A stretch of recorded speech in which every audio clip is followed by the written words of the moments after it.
Hello, friends. Good evening. Let's just check this sound here, if it's working. Let's see. Okay. See.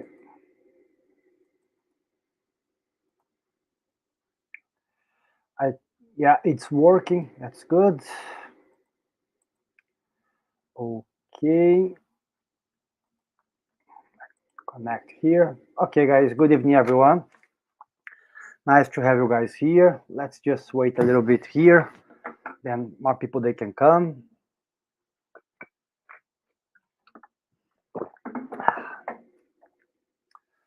It's a nice day, despite that we don't have much sun. Dublin's like this sometimes, even in the summer, but it's still a nice day. Okay, let's just wait here.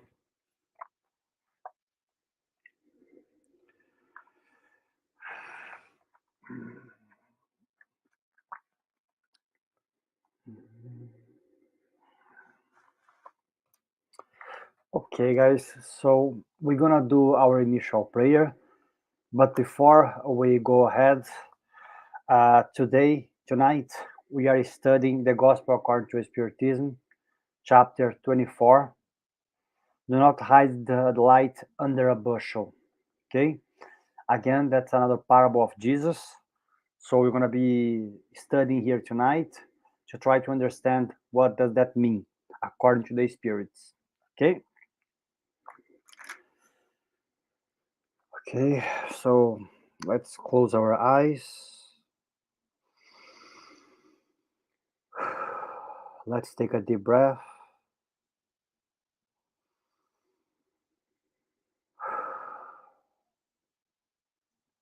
Let's be thankful for everything that we have. Let's be thankful for the clarity and knowledge which Spiritism brings to us. Let's be thankful for all those who came before us in order to open the way, in order to bring these beautiful teachings from our Master Jesus with Allan Kardec and the good spirits. So we hope that tonight this study will be fruitful and good to everyone. Let's start and thank God, and so be it. Let me just stop this here. Oops.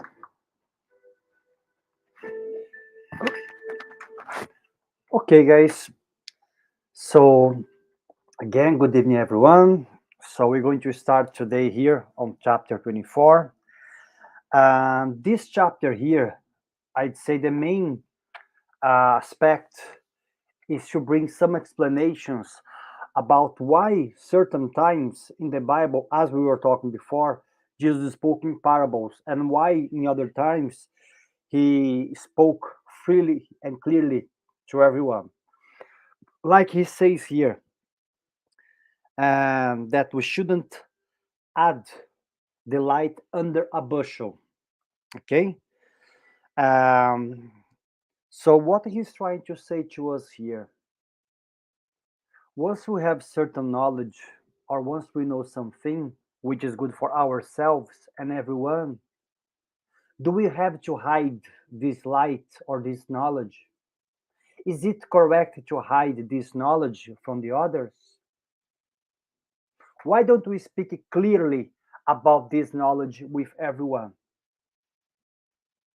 Then we can say that Jesus was the one who was putting the light under the bushel.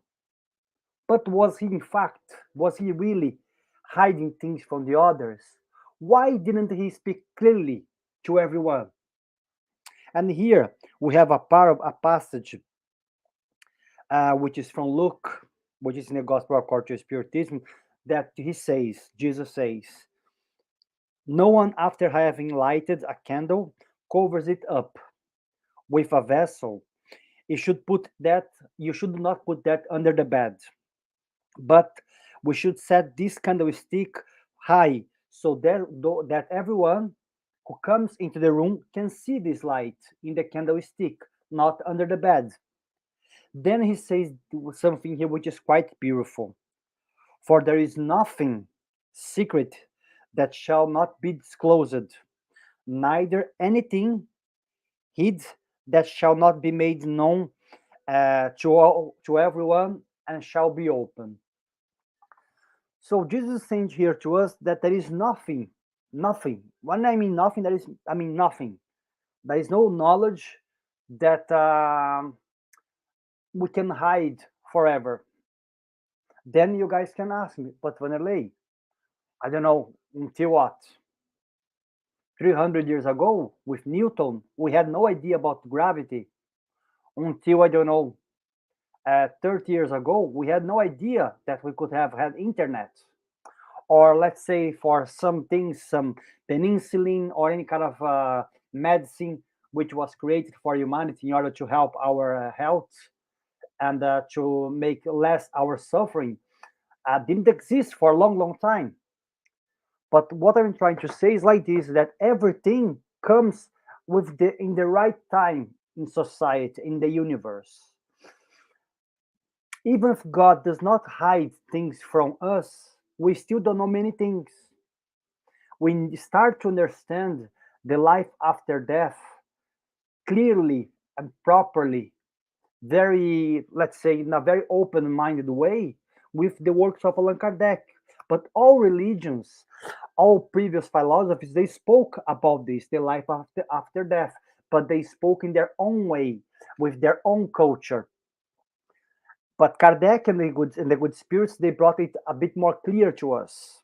So here, as it says, nothing can be hidden forever. But we need the correct time to bring things to us. That's why here, it was strange because the apostles, they asked Jesus once, why do you speak with them in parables? And Jesus replied to them, because it has given to you to know the mysteries of the kingdom of heaven, but not to them. So then, why would Jesus only say the secrets or the mysteries of the kingdom of heaven to the disciples and not to everyone? Because not everyone was read at that time. So our main goal here is try to explain that not everything that we want or not all knowledge surrounding us will be revealed at once. Things that are revealed step by step, really, really slowly through the good spirits at the correct time of our existence of humanity. So, for example, nowadays we don't know the mysteries of something. Remember, guys, until I don't know what 3 years ago, we had no clue, in fact, how a dark hole was.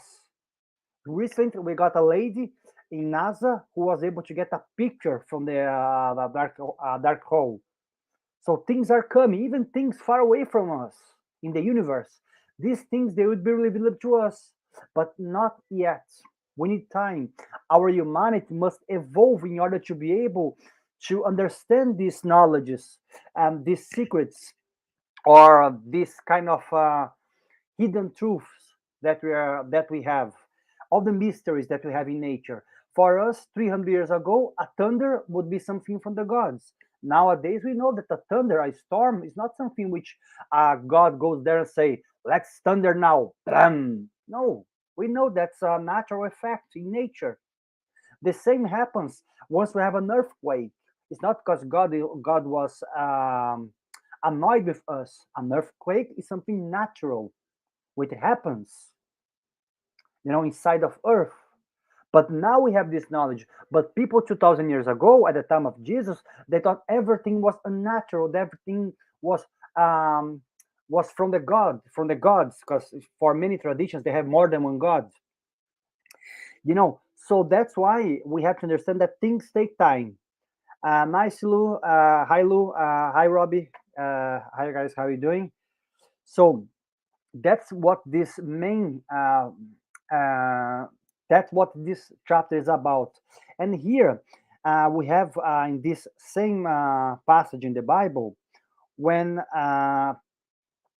the prophet Isaiah have an old prophet who says, "You will hear through your ears, but we will not understand.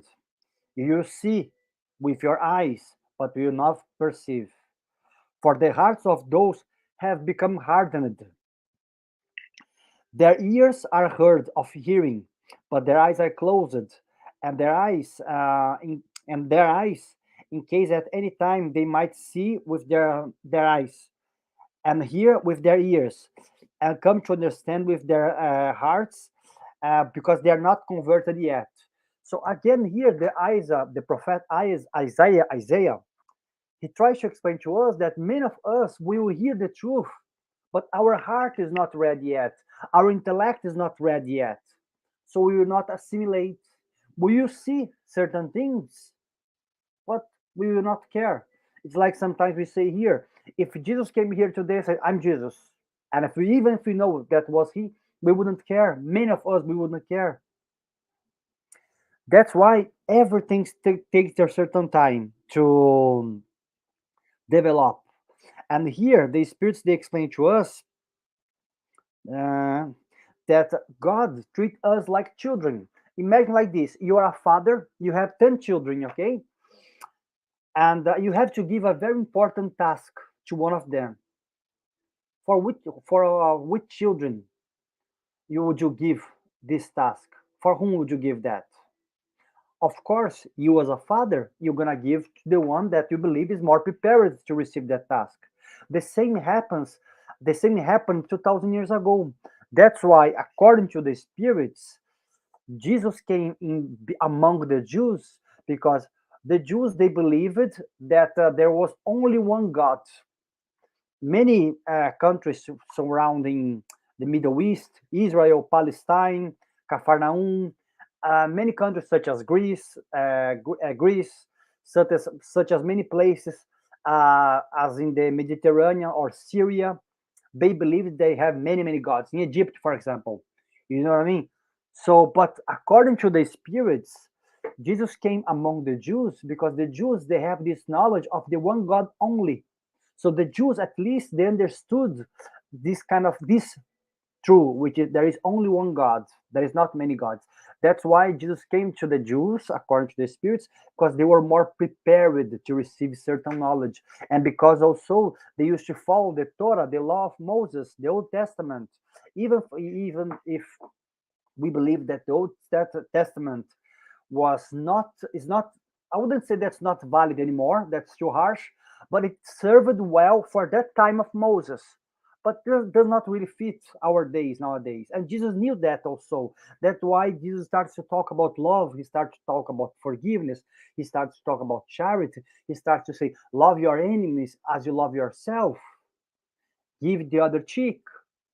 But before, no, with Moses was an eye for an eye, a tooth for a tooth.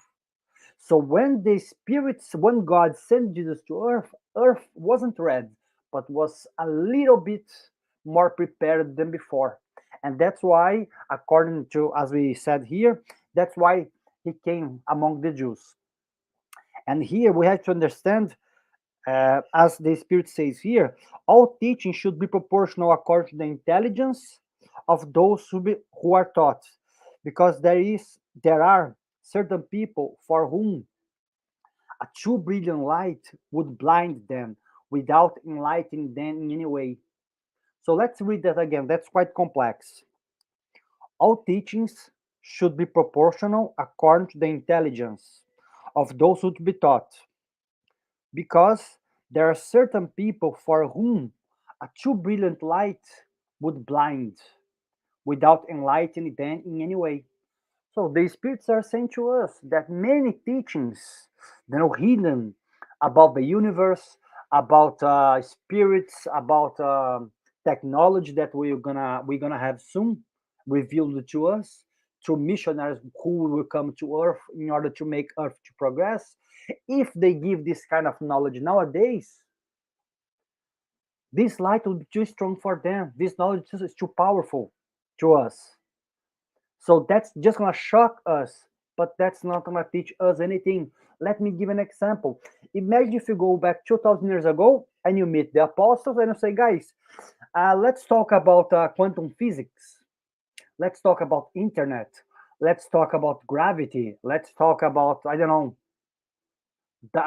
dark holes or something like this, the apostles, they would look at you and they would think, who's this guy?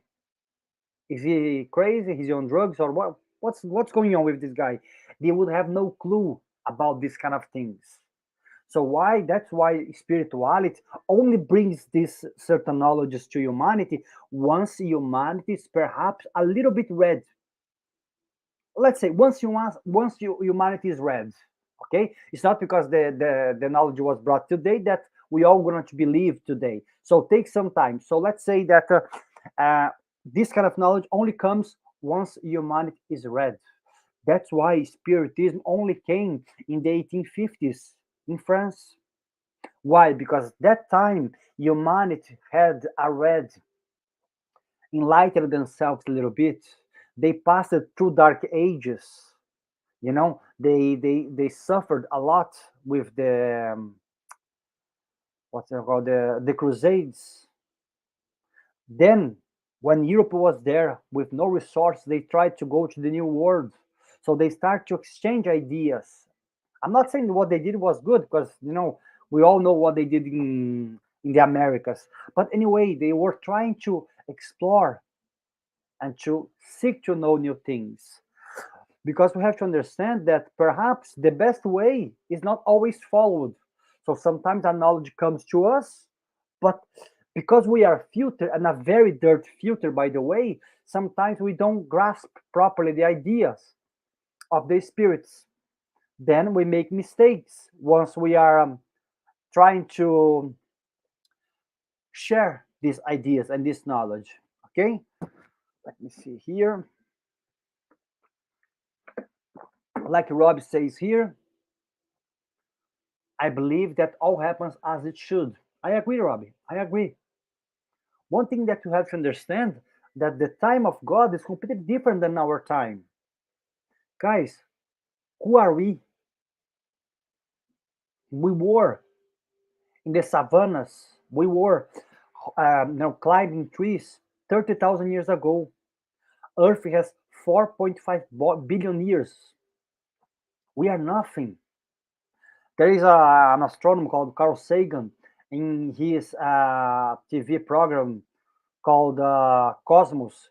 He explains to us that we are, um, let's say, if we could take 1 year from the first second of 1st of January until the last second of 31st of December, humanity only came to Earth, let's say, in the half second of the last day of the year.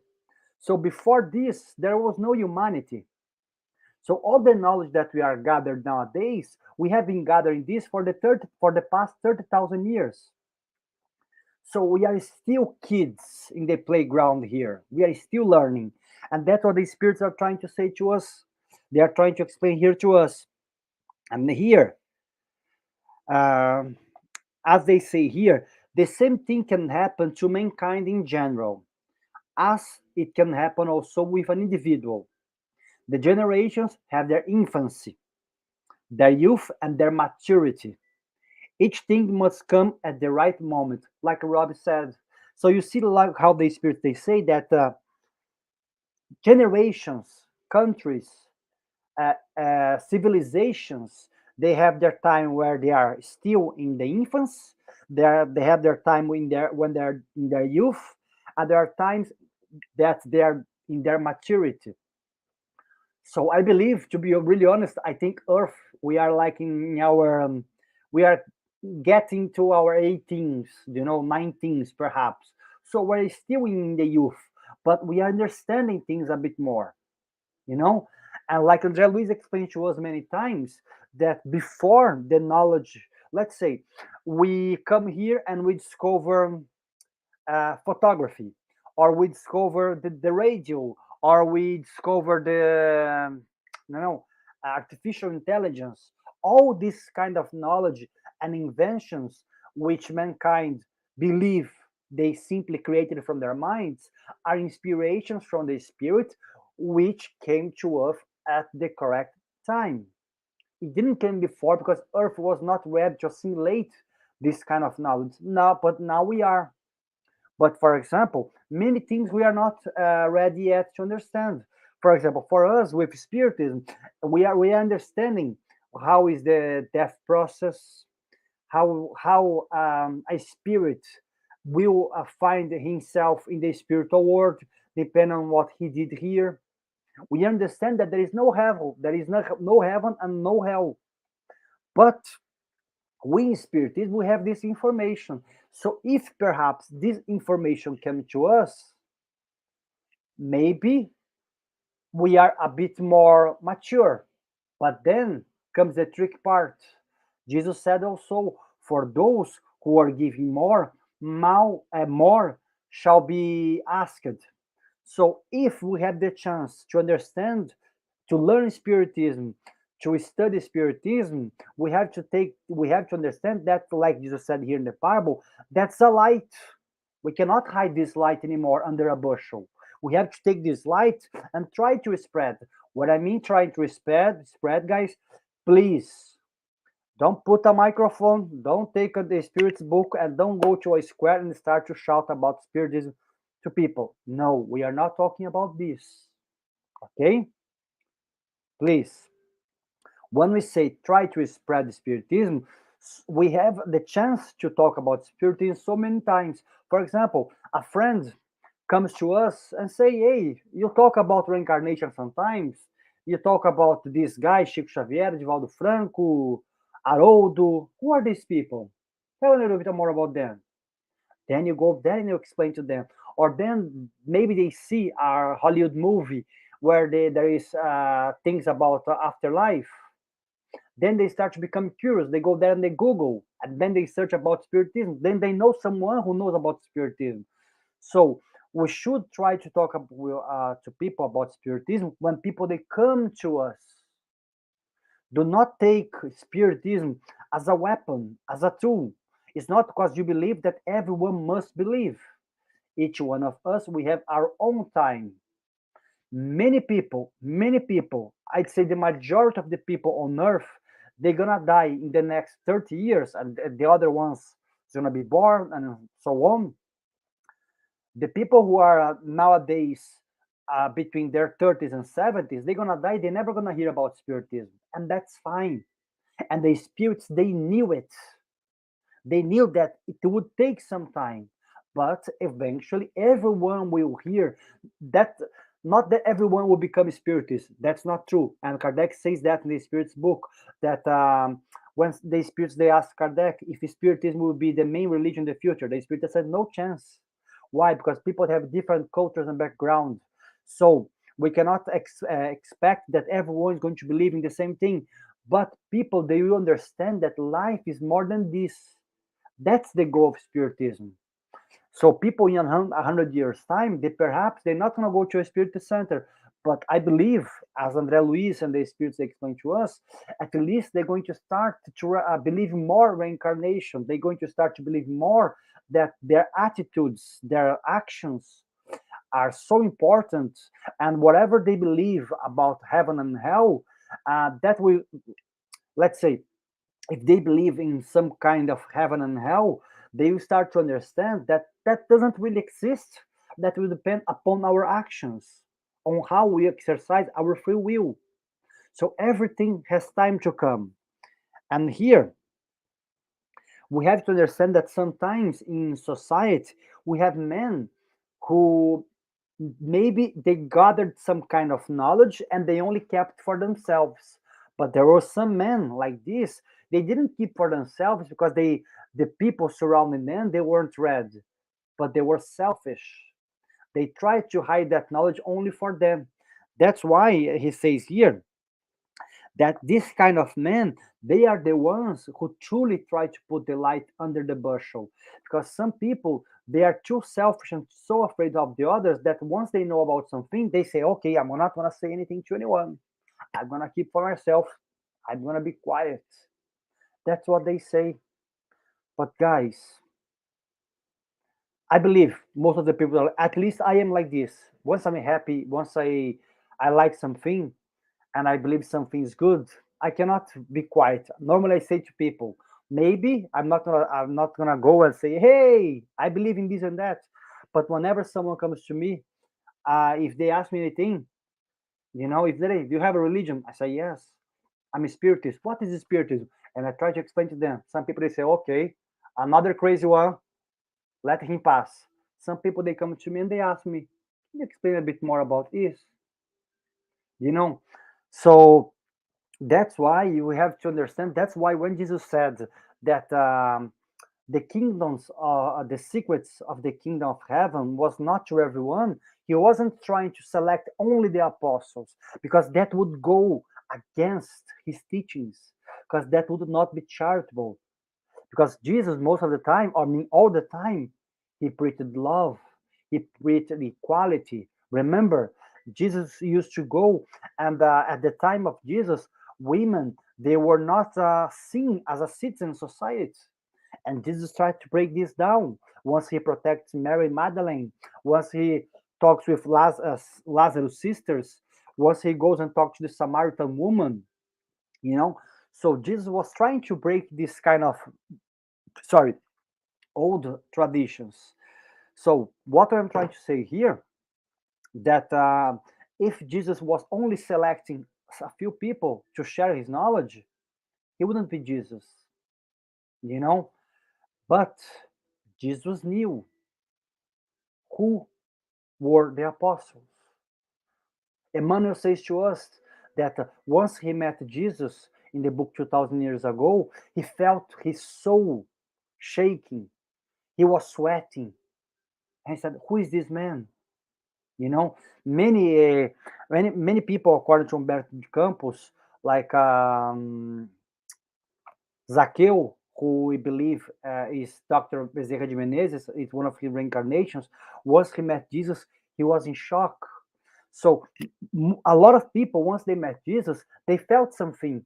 But many people, they saw Jesus, they didn't care about him. They put him in the cross, they killed him. They didn't care about what he was saying, because those people, they were in the, they those people and Jesus, they were in the same vibration. It's quite simple. Let's forget about the religious aspect. It's like this: we go to a place. When Jesus was there were some people they were in a completely different vibration. Therefore, they couldn't feel what Jesus was saying. They couldn't hear, as Isaiah said here. They're gonna hear with their ears, but they're not gonna listen to anything. They're not gonna pay to any attention to the words. So, but Jesus understood that that man who was surrounding him, perhaps they have a more open heart, and they were spirits more prepared. We have to say, you know, that's a point that we have to make. You know, as it says here, what people still do not comprehend will be revealed in succession, in more advanced words. When they reach purification, when they reach purification, guys, sorry, apologies, here on earth they still in a thick fog. So what the spirits are saying here, that some spirits in different worlds, they are reaching their purification, but here on earth we are in a dense fog, because earth is still a planet of suffering. That's why Jesus said happiness is not of this world. He knew that. But of course, he always spoke about the kingdom of heaven, about the kingdom of God, about the world that will come. Of course, Emmanuel explains to us that what Jesus meant actually was um, the kingdom of heaven is the inner peace in mankind's hearts. So once we have our free conscience, we have a clear conscience, once we are fine with ourselves, once we respect the others, once we help those, once we have the chance and we can, once we try to be nicer, then we are reaching the kingdom of heaven. But when a lot of people they are in this stage, that's when earth will change, as we told before about the world of regeneration that's about to come. But here the spirits are saying to us that we are still in a thick fog, so it will take time to us, in order to understand this kind of knowledge. Guys, Jesus spoke about love 2000 years ago. And now I ask you guys, do you guys believe that we love one another? Guys, come on. I don't know, I'd say 1/4 of the entire population of Earth tries to do this. Okay, let's be a bit more positive. Let's say that 5% of the entire population, they try to, act with the others as they want to the others to act with them. So the teachings of Jesus, they are still learning it, and Jesus knew it. He knew it. A spirit like Jesus didn't come to here on earth by mistake. He knew it. That okay, I'm gonna explain that to them, but it's gonna take 2, 3, 4,000 years until then start to comprehend. But of course, some people they will learn that before. That's why we have a Chico Xavier, we have an Emmanuel, we have a Dr. Bezerra de Menezes, we have those who are not spiritists but who did great to earth, like Stephen Hawking. We have Einstein. Those spirits, they come to earth to try to do something good. They try to come to earth to bring to us some knowledge. So among all this entire humanity, we have a few ones who are coming. And that's what the spiritists they say, that God is so good that he brings one person here, one person there, one person far away, one person to a different nation, with different kind of knowledges and with different kind of messages, which when the others around them hear and will see that, some of them will start to do, they will start to follow, because not everyone will follow what is good, because our heart, part of our heart, is still in darkness, but it will be in light one day.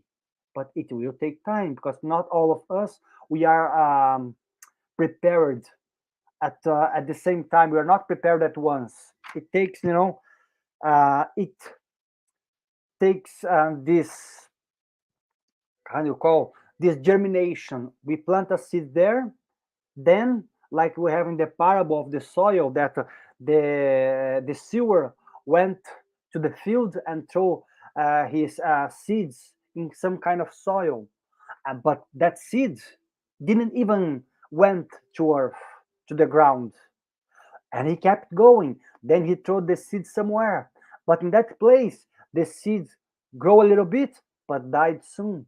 And he kept going, and he threw the seed somewhere where it gave a half tree, but eventually died also, until he found a soil, until he found a land where the same seed gave a beautiful tree, give fruits. So what he is trying to say to us, that the truth comes to us, but not all of us are a good soil yet. We are not a land which is prepared yet. It takes time. I know I'm repeating myself, but we have to understand about this, because otherwise we might think that why Chico Xavier is Chico Xavier and why I'm Vanderlei? Why I still have so many things which I have to deal with? Why Chico was like so good? Why you have a Pope Francis who seems to be a really nice guy? And why am I struggling? We have to understand that those ones, they are the soil which is more prepared. And what prepares the soil? Our free will. Perhaps they use their free will better than I did. And also time, reincarnations throughout reincarnations. But the main thing is their choices. They exercise better their free will than I did. Many people, once you take in the gospel, we see many cures of Jesus. Humberto de Campos explained to us that many people who were cured by Jesus, later on they got sick. Many people who Jesus cured their eyes, later on they got blind.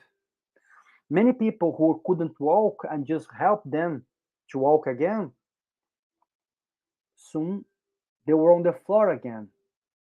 Why?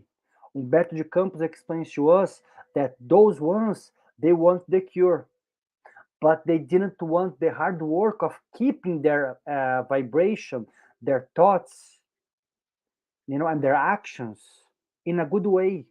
That's why Jesus said that phrase, which perhaps is quite strong. go and do not sin anymore. But when Jesus says this, go and do not sin anymore, he's trying to say, be careful with your vibration because I'm helping you here right now. But if you start to do the same things again, I'm not going to be here anymore for you. Then that will come back to you. Why? Is that because God is bad? No, because you are out of you left that level of vibration and you went down again. That's why you have to pay attention to what we do, you know? And here, let me see here. We have this part here also that in item 8, which the spirits they say, do not keep company with the Gentiles. In some translations, it says, don't go out to the Gentiles. So it's a matter of translation, okay? If you guys have any questions, guys, please go ahead. Feel free to stop.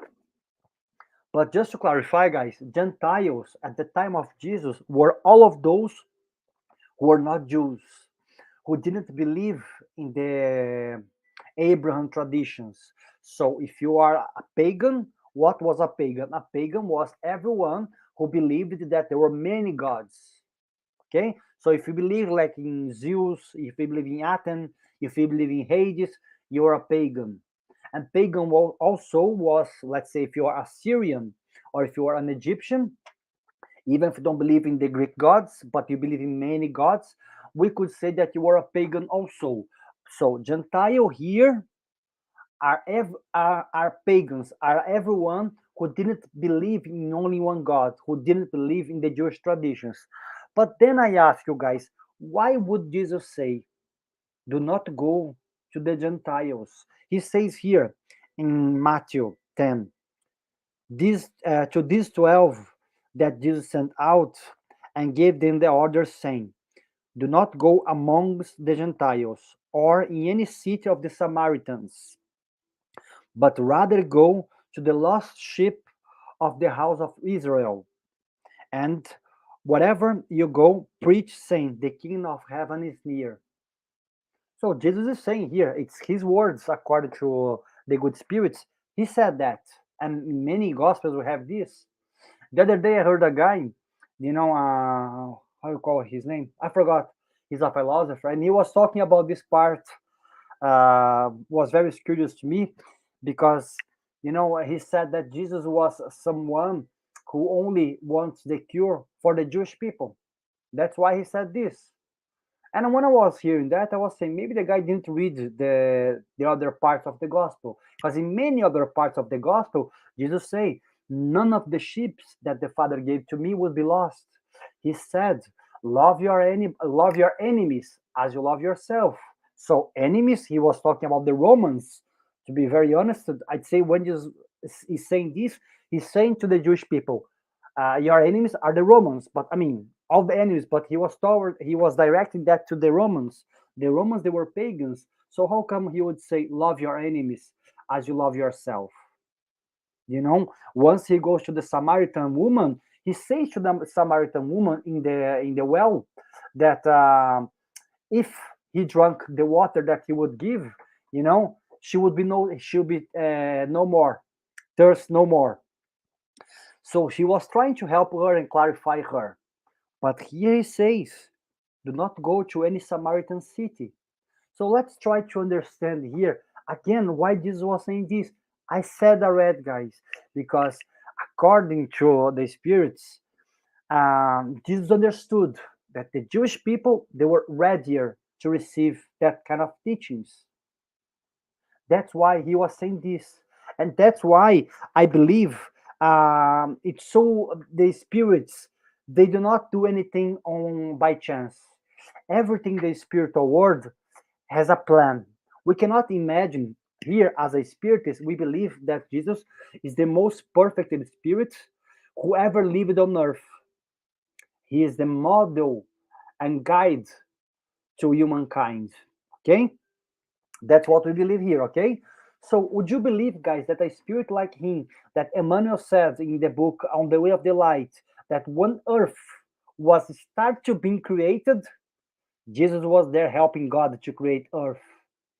So when so 4.5 billions ago years ago, Jesus was already a pure spirit, according to spiritists, of course.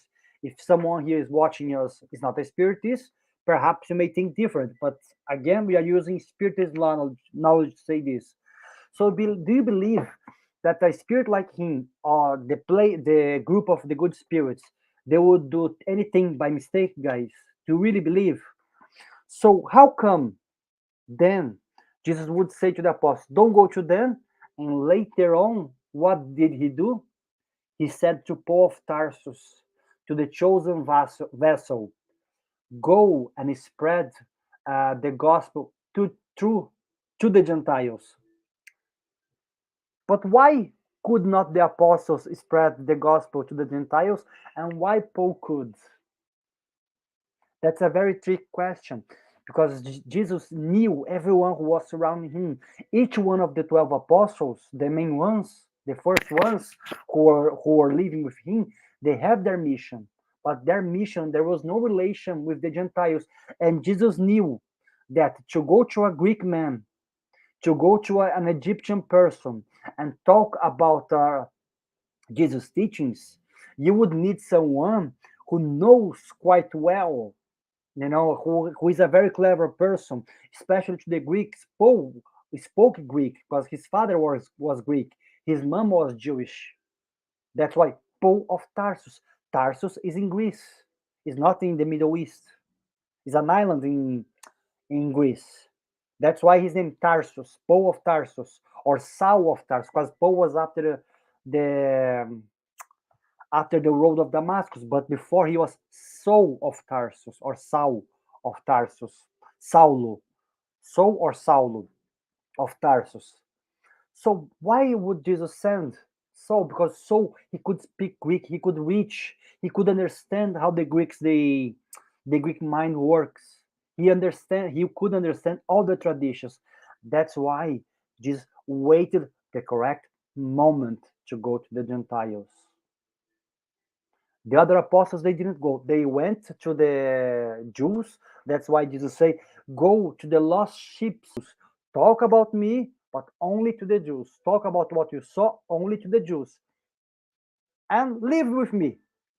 Maybe after the crucifixion, I think was 5 or 6 years, in the road of Damascus. Then Paul was there, ready for the work, waiting for his orders. Then we have Paul of Tarsus. Let's see here. Leah, hello, Leah. Good evening. So here Leah says that in Matthew 7:6, give not that which is holy unto the dogs, yeah.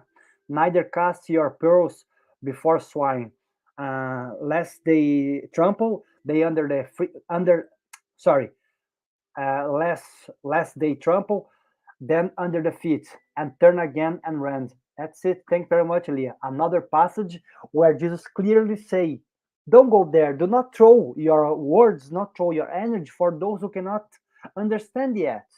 Do not throw your pearls to the swine, to the pigs. Why?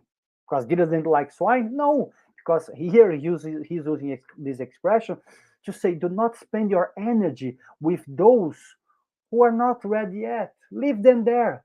Their time will come. Don't worry. That's what Jesus did with the Gentiles, mainly with the Greek and the Greek islands and the Mediterranean. But later, after Paul, we had many apostles who came to earth. We have later on in Italy, 1,200 years after the crucifixion, 1,100, I think, we had Saint John, the the youngest apostle, the only apostle who didn't died, who wasn't killed. All the 11 apostles, no, all the 10, because Judas killed himself. So the other 10 apostles, they were killed.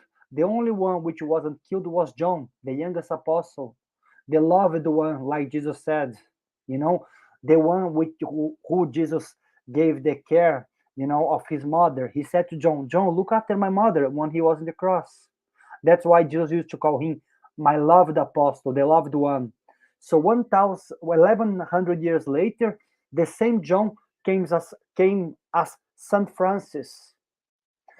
Why he came in Italy, in Umbria, to try to remind people that Christianity wasn't about the Crusades, wasn't about going to invade Middle East and fight with the Muslims, with the Arabic traditions, Arab cultures, but Christianity was to love one another and not do this. That's why he went to talk with Saladin, who was the how you call sheikh, the main person of the I forgot the title that the Saladin had, guys. Sorry, the general of the Muslim at that time. We can put it this way.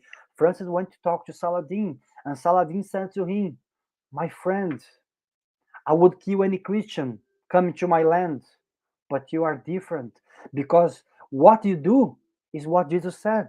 You really live his words. But the other your friends, they say to love, but they come here to kill us.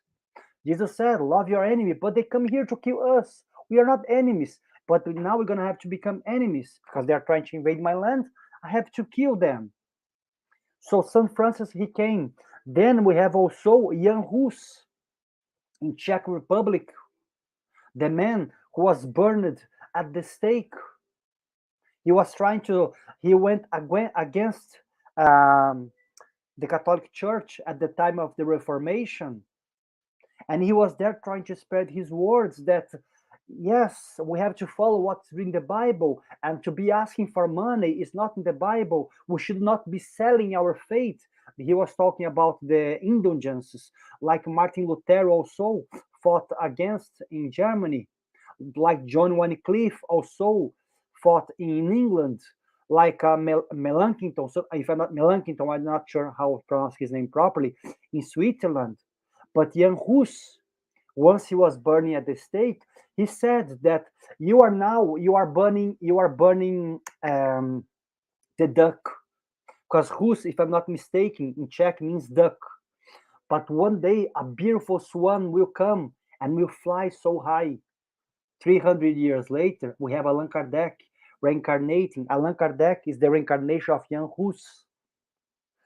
Why Allan Kardec came again? Why Jan Hus came again? Because at the time that Jan Hus, he was trying to say to people in Europe, let's not work only to, let's not praise these indulgences. Let's not only believe that God wants only the material stuff. Let's not sell our faith. Let's use our knowledge to go against these vanities from some people in the Catholic religion. Not all, of course, okay? Not all. But some people in the Middle Ages, they were lost in their minds, especially some crazy popes that we had. So then 300 years later, he comes as Allan Kardec, but he came in a time where society was more prepared. He came where in France, where the ideas of luminism,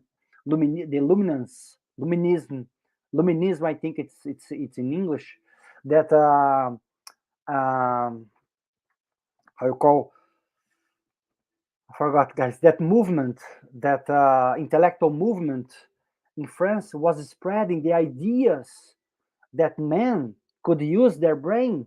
They could go against religion. Not that they should be against religion, but the way in which they were preaching, the Catholic Church was preaching religion wasn't correct. That men should be more free. Men, he could have a faith, but a rational faith. So Allan Kardec was trying to mediate faith with our intellect, with our rational faith. He was trying to talk about rational faith. So, but you see, took 300 years after Jan Hus to become Allan Kardec to be spreading Spiritism. And now, according to Joana de Angelis and Divaldo Franco, many spirits, they will come to Earth. According to Chico Xavier himself, Emmanuel is already reincarnated, his mentor, in São Paulo, and he is a young man, maybe about 20 years old, 22 years old, if I'm not mistaken. Divaldo Franco said, I don't see Joana de Angelis as I used to see. Why, Divaldo? Because she's already reincarnated. She's a little girl. Of course, they still talking, especially when Vivaldi sleeps or when she sleeps. This connection happens, but she's already reincarnated. Saint Francis of Assisi, according to Divaldo Franco, will reincarnate in Europe again to try to enlighten the European heart, which has become the most atheist continent. So Divaldo explains to us that many spirits they will come. And why will they come? Are they not busy over there in the spiritual world? They have nothing to do? No, they have many things to do. But they are coming here to bring the light, to bring the knowledge to people, to explain to people life is more than this. That's why we have to understand that if Jesus said to those ones, to the apostles, do not go to the Gentiles, Paul he went. Like Kardec spread many, like many others, they were bringing some new knowledge. Many more will bring many more knowledge to us, but it's a matter of time. André Luiz, according to Divaldo Franco, will reincarnate soon, and he's gonna be working again in medicine. And many things written in the André Luiz books nowadays are studied in some colleges back in Brazil, where some doctors they are more open-minded for this connection between the spiritual world and our world, the matter world. But only a few. But André Luiz explains that in the future, André Emmanuel explains that in the future, many books of André Luiz would be studied in the medicine, the traditional medicine schools around the world. And then you guys think, like, come on, guys, who would believe that one day we would have internet? Who would believe one day that we would have this here, a laptop or a mobile phone, that we could have Zoom and we could connect with around the world, expressing messages, saying anything that we want? Who would have thought about this? No one. So, for those who say, Vanelli, come on, you are saying this because you are a spiritist. That's why I talk about André Luiz. But many of his knowledge there makes a lot of sense, guys. I would invite you guys to read his books. And many things that he said was only discovered later on. Sorry, guys. Many things that he said was only discovered later on, like the pineal gland that we have here in our brain. André Luiz spoke about the pineal gland, I think, in the 1940s. Science only discovered the pineal gland in the 70s. So, 30 years later, guys, they only start to discover the pineal gland 30 years later from what André Luiz said. Many things that André Luiz says, I'm not a doctor, of course, but if you talk to Dr. What's his name?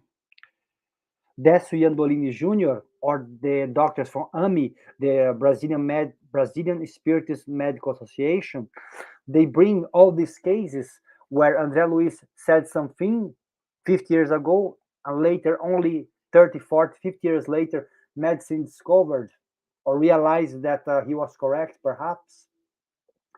Okay, guys. So we're gonna be closing tonight, guys. So we stopped here in the item 10. I know it was a lot of information because I talk a lot. I talk too fast. I'm sorry about this. But next week, we're going to be talking about item 11, which says the health do not need a doctor. That's going to be another interesting part about this um, chapter. But again, it's always about this. It's about knowledge, but it's going to be nice. We're going to explain next week. I hope that I was able to make myself clear and understandable to everyone. If by any chance, because I talked too fast, you guys didn't get what I said, apologies. If you guys have any questions, you guys can ask us on our Facebook page or here. But yeah, and for those who are here for the first time, just to let you know, we have here our healing, which we will start in about 20 minutes. Okay, and we'll be here on our YouTube channel. So you just have to stay here on our YouTube channel. Maybe you guys have time to go and grab a glass of water, and you guys can see our virtual healing here at 8:30. Our healing team would be here, you know, reading a book, trying to spread a little bit more about Jesus' teachings and giving this virtual healing, which, believe me, guys, is the same as you would be as if you were in a spiritual center, because everything's a matter of energy, like the spirits they say, and everything's a matter of connection. So it doesn't matter where you are, if you connect with their energy, if you try to connect yourself with your mentors and the good spirits, this healing would be useful to you guys, believe me. Let me see here. Also here, for those who wants to study a little bit more about Spiritism and wants to understand a little bit more about the Spirit's book, we have here every Wednesday at 8 p.m. Our studies, the study of the Spiritist book. On this one is made via Zoom, so you guys have to send an email to us, spiritismisland@gmail.com, and someone will send to you a link and you guys can participate. Guys, you are more than welcome. And also, guys, please don't forget that we have our still gonna have our lives every Tuesday and every Thursday a 7:15, and every Sunday a 11:15. We're gonna be back in September. We don't have the confirmed date yet and location, but we'll be sharing that soon, guys. Once you have more details, we're gonna be sharing our Facebook page or here. But thanks very much for everyone. Let me see here. Oops. Thanks, Gabriel. I'm glad you like. Nice to have you here. Leah is here. Thanks very much, Leah. I'm glad you like. If it was good for you, and for everyone, I'm happy, But that's it, guys. So we're gonna do our final prayer now. So for those who feel comfortable, I'd like to invite you to close your eyes, to take a deep breath.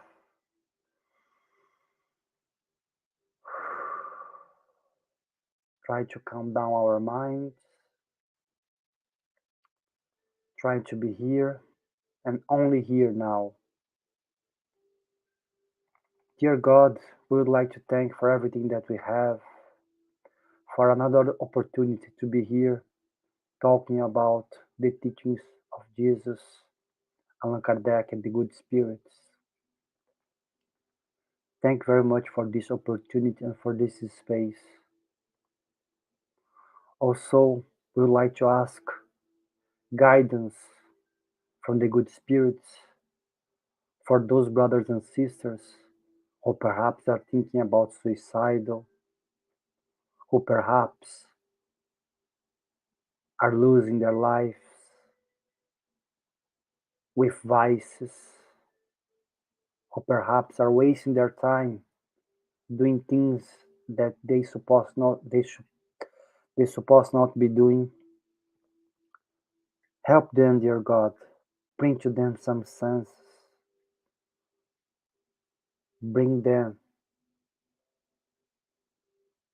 this peace that once we talk about Jesus, at least myself, I feel in my heart.